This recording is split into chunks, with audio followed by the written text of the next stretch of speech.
Well, thank you for joining us for this episode of Inside the Investigation, where we're looking into the cold case of Marvin Hatcher. I'm here with his mom, who was so gracious to be with us today. Alicia, talk to me about September 2024, the day that your son was shot and killed. It's a day I'll never forget in my life. I know that when I got that call, I had a dream early that morning about him and his daughter, and I woke up just out of it wasn't a very good dream. And it wasn't even an hour. I got the call, my son was gone. Murdered, broad daylight, early in the morning. What time? 10, I think it was 10, what time was it, Faith? 10 something? 10 in the morning. 10:05, 10:02, something like that. I know it was early. And you said he was killed in Portsmouth, but he lived in? Down in Virginia Beach. In Virginia Beach. Yeah. And like I said, it was so unbelievable because he was waiting for my daughter to pick him up and bring him to my house. Do you live in Virginia Beach as well? I'm not even gonna say where I live. Okay.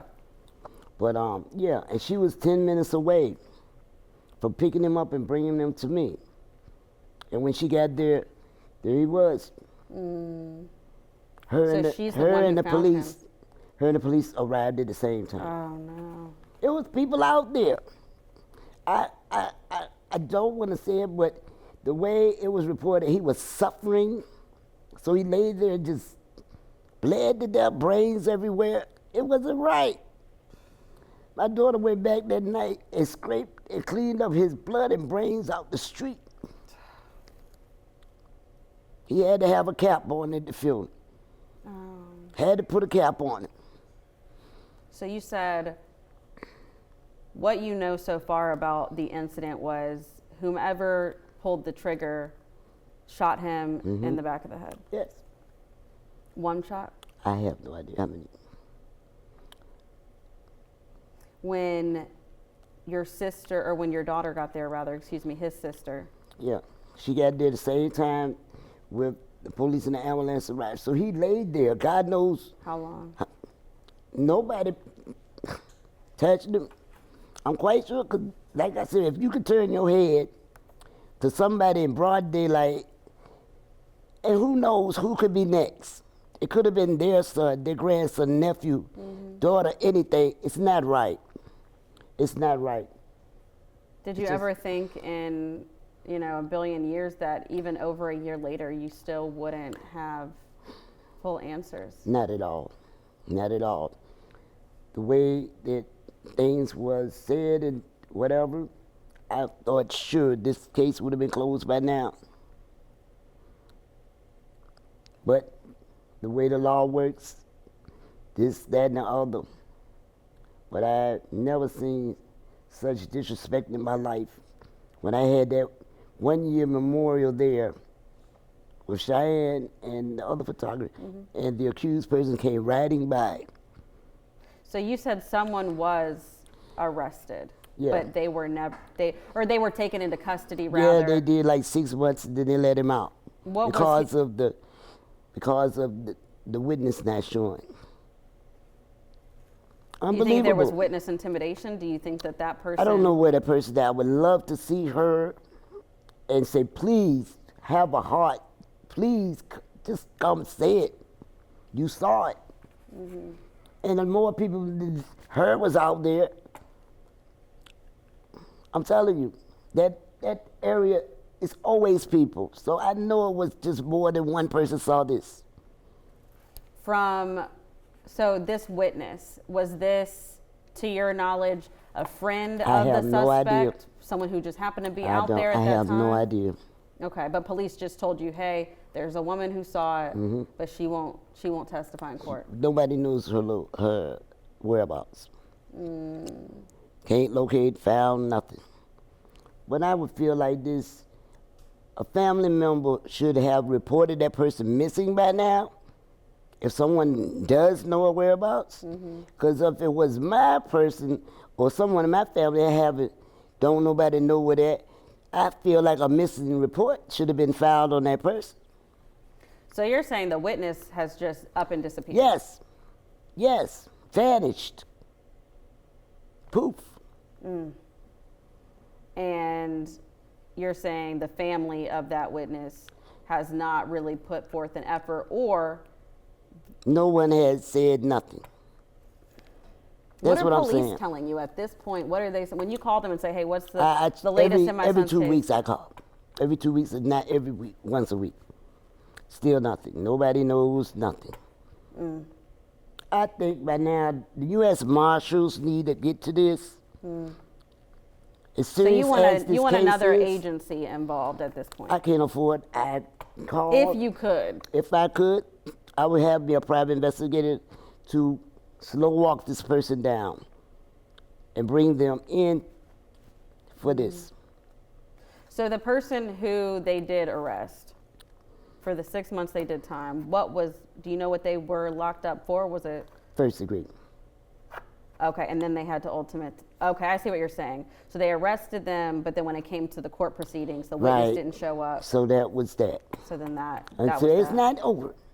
Was there, do you know how police were able to link, was there DNA on the gun? See, I can't discuss like that. Can't get into any of that. Okay, That'll blow the case. okay, Yes, I can't do it. okay. But I mean, obviously they had enough, but there wasn't enough evidence to the point Exactly. where it was strong enough on its own without this witness. Exactly. That's not good. And you said you had this beautiful memorial for your son back in September a few months ago Yep. for the 1 year. September 24th at 6:30 p.m. And tell Me, me my what grandchildren, happened there, because it seemed like a very Me, traumatic incident. Cheyenne, and her photographer, we were filming. I had the balloons at the spot. I was speaking how I was not, and I'm still never going to be well. And I was speaking, and then I looked over her shoulder because she was like facing me, and I see somebody coming down the street on a bicycle. They get closer. I know damn well to myself, this is not that person. It was. So you recognize that person's face. My daughter did too. Did By the way. you, before your son was killed, No. had you seen this person before? Yes, I had, but right then I did not know this person Right. at all. He didn't know this person. He didn't know that that was my daughter's brother. He had no idea. And I heard that was said after the fact of his release. I heard that was said. I didn't know that was Katie's brother. But nobody, it's a lot. Right. So It's this a is lot. someone that was in the community. You knew of them to just be in the They, community. they are part of the whole area, Okay. part of the area. Is this someone that should have been off the streets? I don't know. Should have been probably years. I don't know. I don't know nothing about this man. But I know he shouldn't have killed my son. I know that. I was about to say, do you know of any reason why he would have wanted to cause him harm? I have no idea. My son was walking away, waiting for my daughter to pick him up. His back was turned to this man. Were there, to your knowledge, were there any street cameras? Were there any business cameras that would have caught anything? They said the videos on the Ring cameras for the neighbors was clear enough or something. All they heard was shots. Who knows what? Because the houses, the place where it is, the house on the side is burnt down now, and the place that was right there at it is boarded up now. See what I mean? But I said one thing, I see they got a big camera on the corner now by that store. Where the hell was that camera at a year ago? What's the name of the store? Gilberton. Gilberton. The Gilberton store right there on Elm Avenue. Okay. Yeah. Have you gone back to that area since to just talk to people and be like, hey, did you see anything that day? Did you try to ever be the investigator yourself? Myself, I don't even want to go in that area because who knows what's on a person's mind. That's real. It's not safe. Yeah. It's not safe at all. And I feel like this, if you didn't have the guts to even, you're not going to talk to me because you don't care. But if the shoe was on the other foot, if it was one of their relatives, or God forbid, they would want somebody to say something. Who knows what's next for a person? But you don't do this. It's not right. And I feel like this also, I found out a lot of people in Portsmouth are relatives. Everybody went to school together. It's a bigger city, but it's small town feel. My point. Everybody knows everybody. Right. They went to school together. They hung out. All this. So it's like a tight knit community. No one sees nothing. No one says nothing, and it's not right. And this is my son. I was about to say he's young. This is a very picture. You gonna turn it towards the camera? Here, I can hold the water. You got it? I'm finished with that. Oh, okay. Yeah, this was when was this taken, Faith? When we lived in Portsmouth. Yeah. So 2018. Yeah, 2018. Okay, so about, I'm so bad at math.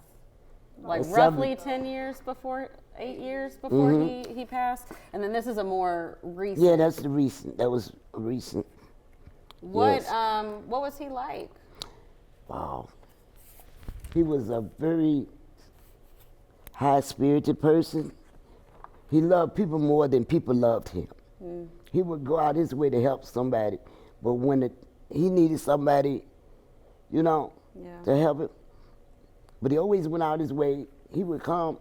As soon as he comes, well, I'm going back to the old neighborhood. You know, we were from Lammers Point. He would go back and see all his old friends from school and all this and that. But when it came down to him, nobody showed up, nobody did nothing for him. You know? Yeah. It was a shock. He didn't deserve this. Did you ever feel like, did you ever try and tell him? He "You loved need to his stop"? family. He had a daughter, 7 years old. She misses her father so much. So one child, 7? Yes. And so she was only 5, or I guess now would have been 5 when the incident happened? 6? 6. Oh. I went to court. The first court date we had was on her birthday. On her birthday. That's our first court date, January the 21st. That was the first time we went to court for this. And that was for And the that guy was on, who got and that the- was on her birthday. Unbelievable. How do you begin to fill that kind of a void? You don't. It'll never be filled. It's nothing I'll ever get over. It's a daily thing. I'm in therapy now. My family's in therapy. All of us. It's just unbelievable. And then it's injustice. No justice has been done. I mean, it's like nobody gives a damn. Excuse my French. No, you're fine. But it's not right. And I refuse. It's a cold case now, but his death will never be in vain for me. Never. I'm going to seek this long as I got breath in my body. When you think about being able to finally lay your head on a pillow at the end of a day and I don't sleep. know- I toss. I turn. You know. And the doctor asked me, do I need sleeping pills? But then I take them like it does something with my heart. Oh, yeah, that's scary. So I don't bother with them. You know. Yeah. I pray so hard. And I got 2 urns in my living room right now. I got him over here, his father. I lost both of them 7 months apart. Oh, my goodness. His father passed in February, and there he was, killed in September. He never even got a chance to finish grieving from his father's death. What happened to his father? His father was ill. And it was kind of sudden for him because I had just talked to him Christmas Eve and New Year's Eve. He had a heart attack. Oh, no. He had a heart attack, but he died from pneumonia. But he went through a lot. He went through a lot. And Marvin was only 38, Yeah, correct? yeah. Had so much life to live. What did he want to do? You know, you He was said an he was turning his electrician. life around. And Yeah, he was an electrician. He had a job. He was an electrician, auto mechanic, and a bricklayer. He used to work at shipyards, Bay System. What's the other ones? I don't know if it was Kelowna, but he did shipyard. He worked in Norfolk Naval over here. That's this base he worked. So he over did like here. hard manual labor. Yeah, but he's skilled. He was an electrician. He had a hell of a skill. Excuse me. He went to the apprenticeship and everything, and he had just landed a job after he got home as an electrician. And they didn't even know that he was gone. They called my daughter's phone for a job he had. It was like, like the temp service. He started him out, and they would give him good jobs. Yeah. And one of the places wasn't hiring. They offered him $27 an hour. He said, well, I'll give you 29. That. So, you said he did 2 years. Yeah. What was that for? That was something ridiculous. He also had mental illness. Oh, mental illness. He had mental illness. I'm a big and advocate that got on mental him illness. in situations you would not believe. But one thing I would say, when he did get home, the city, the state said he would be provided help, housing, all this. He got none of that. None of that. And when he did finally get it together, boom. What was one of your last memories with him? When's the last time you saw him before the incident? I had seen him about 3 weeks. I had just talked to him that Friday.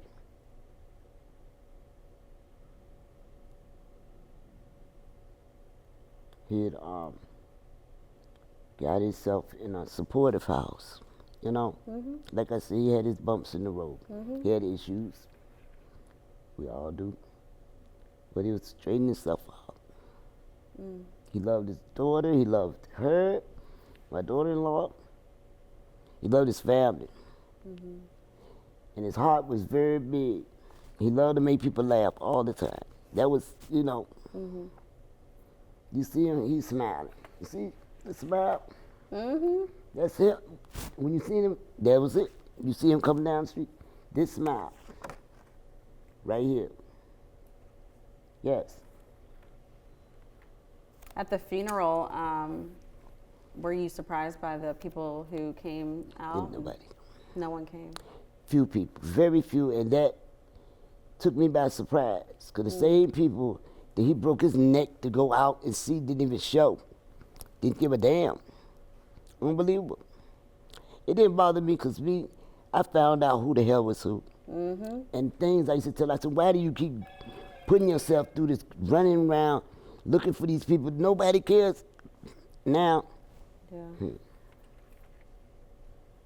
Trust me.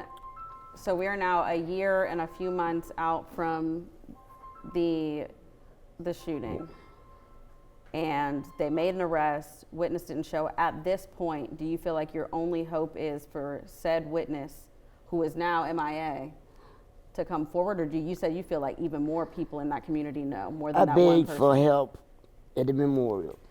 I begged for help at, how many times have I been on camera? I've lost count, 3 or 4. And I begged, like I said, well, please, somebody just say something. You can call crime line. You ain't got this, that, and other.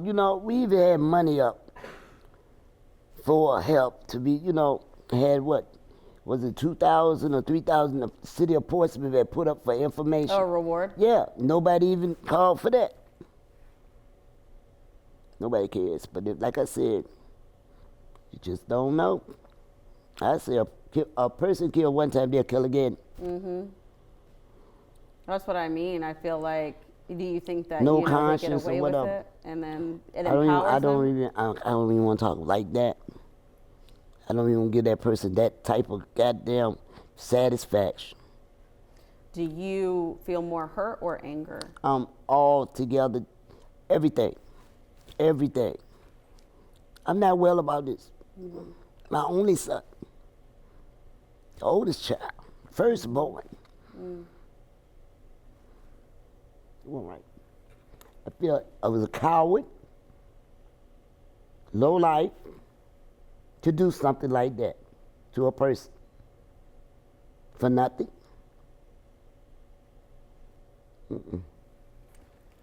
What's your plan over the next 5 years? To stay alive. And Do you ever worry for your safety out here trying to get Who? answers? For me, myself, Yeah. of course. Of course. My family, everybody, of course. Because you don't know who's watching who. I have grandchildren, daughters. But right now, I just put it in God's hand. I'm trying my best, and I'm going to. But I'm going to see this to the end. I really am. Nothing's going to take this away from me. My boy's gone. Never forever gone. I'll never see him smile like this, hold him, dance with him, have fun. Y'all would have a again. lot of fun Yes. together? Yes. We were very close. Very close. When he was a kid, Oh my God. He was a good kid. yeah. You know, boys will be boys, you know. Well, he was never a bully, nothing like that. He enjoyed life. What kind of dad was he? Hmm? What kind of father was he? He was a good father. He did everything he could. Like I said, by him being incarcerated the last 2 years, and he was trying to get it, you know, do what he could. But he loved his daughter and still, you know, and it's so hurtful to know she's a very strong young girl, you know, Yeah. and she's trying to still process this. And she's so young, trying to Yes. process something like this. Yes. Yes. He has nieces, one nephew and 4 nieces. You know, Does it they're get especially children. hard around the holidays? They're children. Every day, Every day. every day. Like I said, it's nothing I ever get over, but it's something I'm going through on a daily basis. What's your final message to people who are watching this? And I would like to say out there, pray to God, somebody, I just want you to please. It could have been your child. Please help me get justice. Please. Always remember, a killer kills once, they will kill again. Who's to say who's next?